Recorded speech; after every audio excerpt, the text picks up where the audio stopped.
16 जुलाई बुधवार कर्कट संक्रांति दिन किछि करंतु किंबा न करंतु।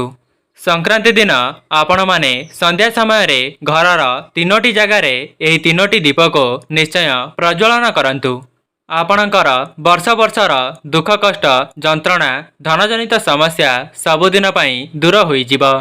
आपणकर घर सुख शांति समृद्धि रे परिपूर्ण हेब। स्वयं लक्ष्मी नारायणकर विशेष आशीर्वाद आपणक परिवार उपरे वर्षा हेब, जहाद्वारा आपणक घर उपरको जहाँ भी दुख कष्ट आसीब ताहा माँ लक्ष्मी दूर करिदेबे। दर्शक बंधु, प्रत्येक संक्रांतिर किछि न किछि महत्व रही थाए। जदि आपण माने प्रत्येक संक्रांति रे एही उपायटी को करूछंती तेबे आपणक घरे काहार भी कुनजर रहिब नाही। जदि आपण माने वर्ष वर्षर ऋण करज पई चिंतित अछंती किंबा चाकरी क्षेत्र रे प्रयास करूछंती तेबे आज संध्या समय रे घरर एही तीनोटी जगार तीनोटी दीप को प्रज्वलन करंतु। एहाको करिबा द्वारा आपणकर धनजनित समस्या दूर हेबा सहित आपणक निकट को धन आसीबार मार्ग खोली जाई थाए। दर्शक बंधु, जदि आपण माने व्यस्तबहुल जीवन भितरे भगवानंकर पूजार्चना करि पारु नाहंती तेबे आपण माने एही संक्रांति दिन भगवानंकर विशेष भाव रे पूजार्चना करिबा सहित घरर एही तीनोटी जगार तीनोटी दीप को निश्चय प्रज्वलन करिवे। दर्शक बंधु, जेमिति कि आपण माने जानिचंती सनातन धर्म रे संक्रांतिर बहुत अधिक महात्म्य रही, जहाँकि जुलाई 16 तारिख बुधवार आज पड़ी अछि। एवं आपण माने जदि आपणकर समस्त समस्या को दूर करिबा पई चाहुचंती तेबे एही सरल उपायटी को थरे मात्र परीक्षा करि देखंतु।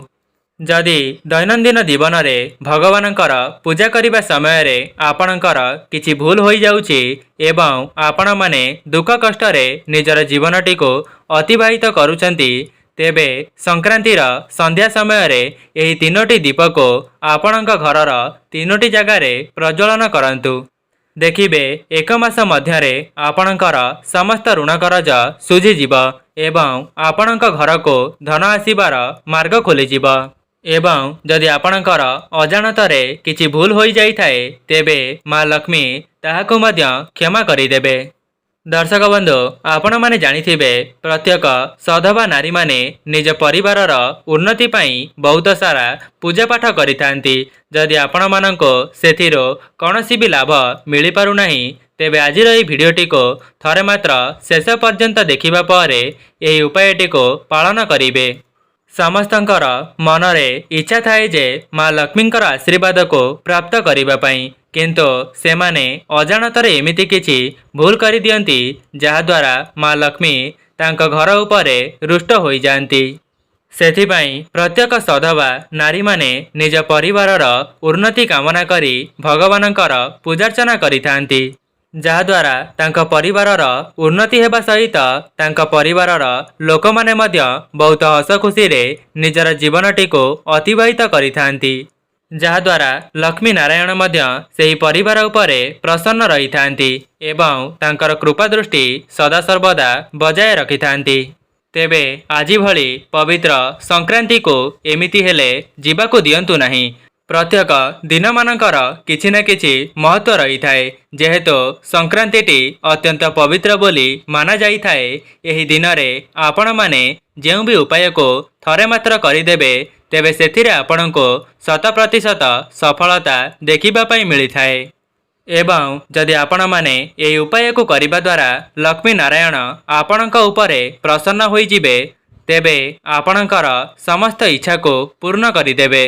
देखंतु, सर्वप्रथमे आपण माने संक्रांतिर ब्रह्म मुहूर्तर उठी निजर स्नान आदि कार्य संपन्न करिदेबे एवं आपण माने निजे स्नान करि सारिबा परे आपणक घरर चतुर्पार्श्व को भल भावरे सफा करिदेबे एवं गंगा जल को आपणक घरर चतुर्पार्श्व रे सिंचन करिवे। दर्शक बंधु, आपण माने जानिचंती गुरुवार माँ लक्ष्मींकर अत्यंत प्रियर बार होई थाए।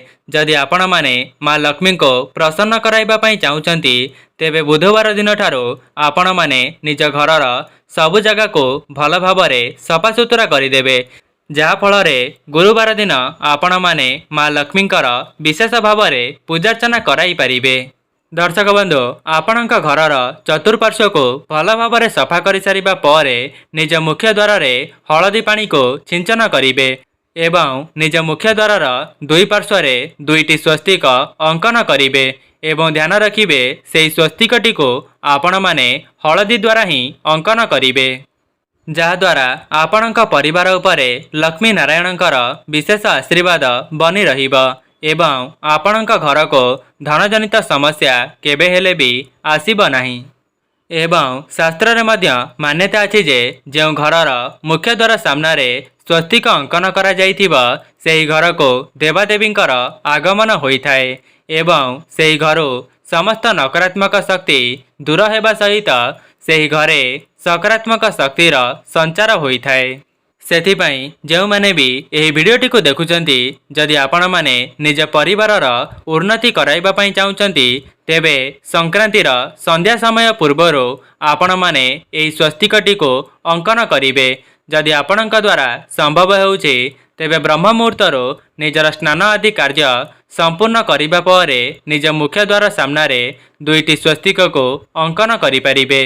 दर्शक बंधु यह परे आपण माने तुलसी गछर पूजा करिवे एवं तुलसी गछर पूजा करिबा समय रे आपण माने तुलसी मूल को जल नहीं सेही तुलसी मूल रे अर्पण करिवे एवं जदि आपणक द्वारा संभव हेउछि तेबे सेही जल रे कंचा क्षीर एवं किछि हलदी को मिसाई तुलसी गछ मूल रे ढाली पारिबे जहाद्वारा माँ लक्ष्मी मध्य आपणक उपरे प्रसन्न होइजिबे। प्रत्येक सधवा नारी माने निज स्वामींकर उन्नति कामना पाई बहुत सारा पूजा पाठ करिथांती किंतु सेमाने जानि नथांती जे माँ लक्ष्मी को प्रसन्न कराइबा पाई तुलसी गछटी एमिति एक माध्यम होइथाए जहाद्वारा जदि आपण माने तुलसी गछर विशेष भाव में पूजार्चना करिवे तेबे लक्ष्मी नारायण आपणक उपरे सदा सर्वदा प्रसन्न होइजिबे। ता सहित स्वामी स्त्रींकर वैवाहिक जीवन सुखमय हेबा सहित सेमाने निज जीवन रे बहुत खुशी रे रही पारिथांती। दर्शक बंधु आपणक स्वामींकर चाकरी रे उन्नति कराइबा पई एवं आपणक घर को सुख समृद्धिर आगमन कराइबा पई संक्रांतिर बहुत अधिक महत्व रही थाए। सेथिपाई आपण माने भगवानकर पूजार्चना करिबा सहित संक्रांतिर संध्या समय रे घरर तीनोटी जगार तीनोटी दीप को निश्चित भाव में प्रज्वलन करंतु। दर्शक बंधु जदि आपण माने माँ लक्ष्मींकर विशेष आशीर्वाद पाइबा पई चाहुचंती तेबे माँ लक्ष्मी को तीनोटी पद्म फूल अर्पण करिवे जहाद्वारा माँ लक्ष्मी आपणक परिवार उपरे कृपा दृष्टि को बजाय रखिबे। दर्शक बंधु आपण माने घरे जेतेबेले संध्या देउचंती सेही संध्या समय रे ही निज घरर एही तीनोटी जगार दीपटी को प्रज्वलन करिवे। जदि पति पत्नी मध्यरे मन मतांतर देखा देइछि किंबा आपणक घरे अशांति देखा देउछि तेबे एहाकु करिबा परे लक्ष्मी नारायणकर आशीर्वादरु आपणकर समस्त समस्या दूर हेबा सहित आपणक घर को सकारात्मक शक्तिर संचार हेब। दर्शक बंधु जदि आपणक पाखरे संक्रांतिर संध्या पूर्वरु एही भिडियोटी पहुंची सारिछि तेबे एहाकु जमारु हेले हाथ छड़ा करंतु नाही। तेबे दर्शक बंधु आसंतु आउ डेरी न करी जानिबा जे संक्रांतिर संध्या समय रे घरर एमिति केउ जगार तीनोटी दीप को प्रज्वलन करिबा। दर्शक बंधु एहाकु जानिबा पूर्वरु आपण माननकु अनुरोध भिडियोटी को लाइक करी कमेंट बॉक्स रे जय माँ लक्ष्मी अवश्य लिखि दियंतु एवं चैनलटी रे नुआ थिले चैनलटी को सब्सक्राइब करि दियंतु। दर्शक बंधु समस्त संक्रांतिर अलग अलग महात्म्य रही जदि आपण माने एही संक्रांतिर एही उपायटी को करि देउचंती तेबे आपणक उपरे माँ लक्ष्मी एवं नारायणकर विशेष आशीर्वाद बनी रही थाए। दर्शक बंधु जेमिति मु आपण माननको वीडियोर आगरे बताइथिली जे आपणक घरर चतुर्पार्श्व को सफासुतरा करिदेबा द्वारा आपणक घरे जहाँ भी किछि नकारात्मक शक्ति से सबु नाश हेबा सहित सकारात्मक शक्तिर संचार हेब। एहा परे आपण माने निज मुख्य द्वार को भल भाव सजाई देबे।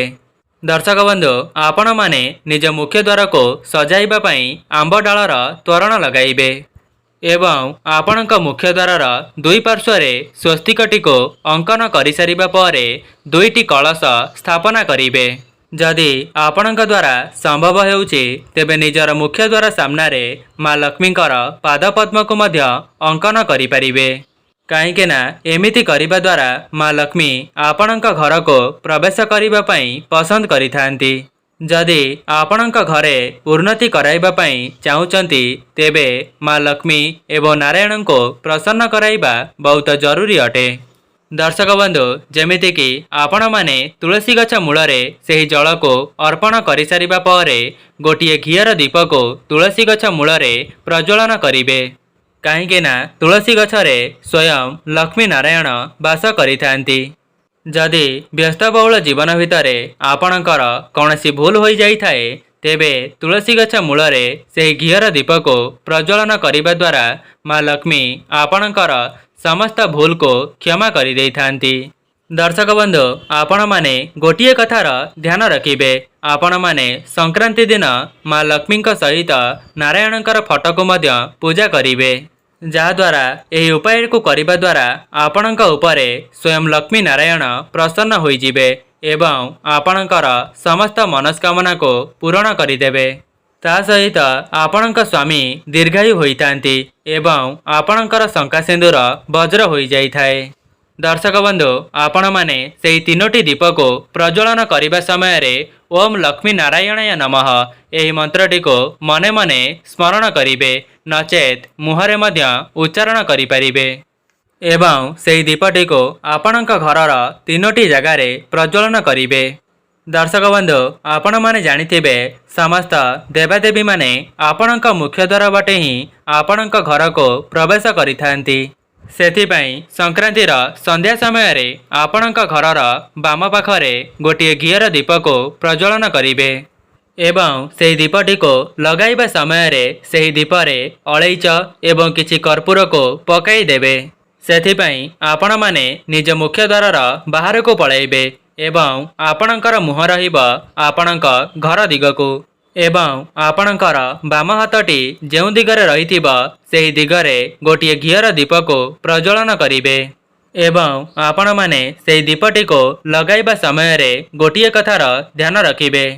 आपण माने सेही दीपटी को तळे लगाइबे नाही ता परिवर्ते किछि अरुआ चाउल नचेत श्वेत धान को रखी करी ता उपरे सेही दीपटी को लगाई परिबे एवं सेही दीपटी को लगाई सारिबा परे लक्ष्मी नारायण को मने मने स्मरण करिबे।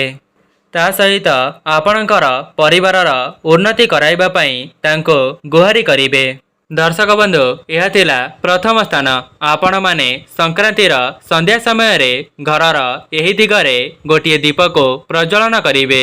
एबे आसंतु आपण माने द्वितीय दीपटी को केउ जगारे प्रज्वलन करिबे। तेबे सेही द्वितीय स्थानटी हेउची आपणक घरर रोसेई घर। दर्शक बंधु आपणक रोसेई घरटी एमिति एक जगह होइथाए जेउ जगारे स्वयं माँ अन्नपूर्णा वास करिथांती। आज्ञा हाँ दर्शक बंधु जो घरे माँ लक्ष्मींकर आशीर्वाद बनी रही थाए एवं सेही घरर रोसेई घरे माँ लक्ष्मी वास करिथांती तेबे सेही घरे केबे हेले भी धन अन्नर कमी होई न थाए। सेथिपाई आपण माने आपणक घरर उन्नति कामना करी आपणक रोसेई घरे गोटिए घियर दीप को प्रज्वलन करिवे जहाद्वारा लक्ष्मी नारायणकर आशीर्वाद आपणक परिवार उपरे सदा सर्वदा बनी रहिब। दर्शक बंधु रोसेई घरर उत्तर दिगरे गोटिए घियर दीप को प्रज्वलन करिवे। एहाको करिबा द्वारा आपणक घरे केबे हेले भी धन अर्णर कमी हेब नाही। ता सहित आपणक घर समस्त नकारात्मक शक्ति दूर होई जिव। एहा थिला द्वितीय स्थान। एबे आसंतु जानिबा तृतीय स्थान विषय रे। तेबे तृतीय स्थानटी हेउची आपणक घरर पूजा घर।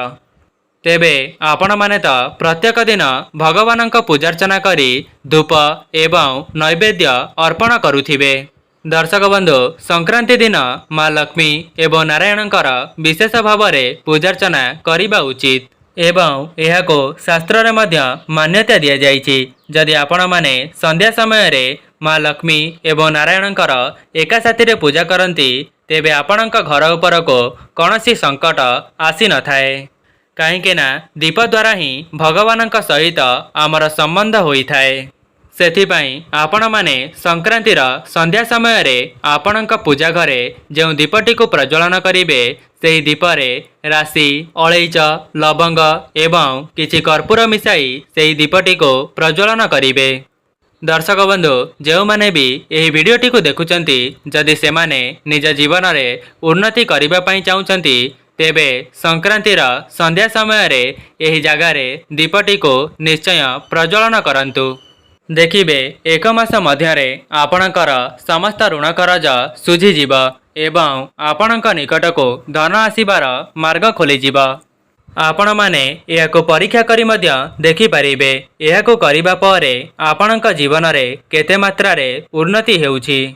ଆଜ୍ଞା ହଁ ଦର୍ଶକ ବନ୍ଧୁ, ଏହାକୁ କରିବା ଦ୍ୱାରା ନା କି କେବଳ ଆପଣଙ୍କର ଧନଜନିତ ସମସ୍ୟା ଦୂର ହୋଇଯିବ, ତା ସହିତ ଆପଣଙ୍କ ଘରର ବର୍ଷ ବର୍ଷର ଦୁଃଖ ଦାରିଦ୍ରତା ମଧ୍ୟ ସମାପ୍ତ ହୋଇଯିବ, ଯାହାକି ଆସୁଥିବା ସମୟରେ ଆପଣଙ୍କର ଭାଗ୍ୟ ସବୁଦିନ ପାଇଁ ବଦଳିଯିବ। ତେବେ ଦର୍ଶକ ବନ୍ଧୁ, ଏହା ଥିଲା ସେହି 3ଟି ଜାଗା ଯାହାକି ସଂକ୍ରାନ୍ତିର ସନ୍ଧ୍ୟା ସମୟରେ ଆପଣମାନେ ଏହି ଦୀପଟିକୁ ପ୍ରଜ୍ୱଳନ କରିବେ। ଯଦି ଆପଣମାନଙ୍କ ନିକଟରେ ସଂକ୍ରାନ୍ତିର ସନ୍ଧ୍ୟା ପୂର୍ବରୁ ଏହି ଭିଡ଼ିଓଟି ପହଞ୍ଚି ସାରିଛି, ତେବେ ବହୁମାତ୍ରାରେ ସେୟାର କରନ୍ତୁ, ଯାହାଦ୍ୱାରା ଆପଣମାନେ ମଧ୍ୟ ଅନ୍ୟମାନଙ୍କର ସାହାଯ୍ୟ କରିପାରିବେ। ଦର୍ଶକ ବନ୍ଧୁ, ଯଦି ଆପଣମାନଙ୍କୁ ଏହି ଭିଡ଼ିଓଟି ଭଲ ଲାଗିଥାଏ, ଭିଡ଼ିଓଟିକୁ ଲାଇକ୍ କରି ଭକ୍ତି ସହକାରେ କମେଣ୍ଟ ବକ୍ସରେ ଜୟ ମା ଲକ୍ଷ୍ମୀ ଅବଶ୍ୟ ଲେଖିଦିଅନ୍ତୁ। ଆଜି ପାଇଁ ରହୁଛି, ନମସ୍କାର।